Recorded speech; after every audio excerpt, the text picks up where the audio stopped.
একটা সময় ছিল এই মেয়েটাই পুরা পরিবারের প্রাণ। বাবা বাজার থেকে ফিরলে সবার আগে দৌড় দিত সেই মেয়ে। মা রান্না করলে সবচেয়ে বড় মাছের টুকরাটা থাকতো তার জন্য।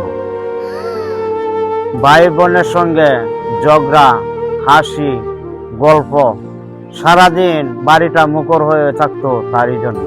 তারপরে একদিন বিয়ে হয়ে গেল অনেক দূরে। বিদায়ের সময় সবাই কাঁদলো। বাবা বলেছিল, মা তুই সুখে থাকিস। কিন্তু সময়ের সঙ্গে সঙ্গে পুণ্যের সংখ্যাও কমে গেল, খোঁজ নেওয়াটাও কমে গেল। আজ সে অসুস্থ হলে মায়ের হাতের ভাত পায় না, মন খারাপ হলে বাবার কাঁধে মাথা রাখতে পারে না।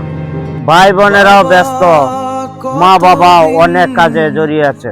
কেউ হয়তো ইচ্ছা করে দূরে সরে যায়নি, কিন্তু ব্যস্ততার ভিড়ে সেই এক সময়ের আদরে মেয়েটাও আজ একা হয়ে গেছে। প্রতিটা বিবাহিত মেয়ের ছোট্ট একটা আশা থাকে। কখনো হঠাৎ বাবা এসে বলবে, মা তুই কেমন আছিস? মা এসে জড়িয়ে ধরবে। ভাই বোনেরা এসে বলবে, চল বোন তোরে নিয়ে আজকে ঘুরতে যাই।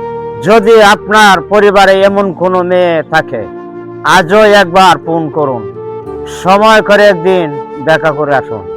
কারণ খোঁজ নেওয়ার জন্য যে মানুষগুলো থাকে তাদের কাছে পৃথিবীটাই খুব সুন্দর লাগে।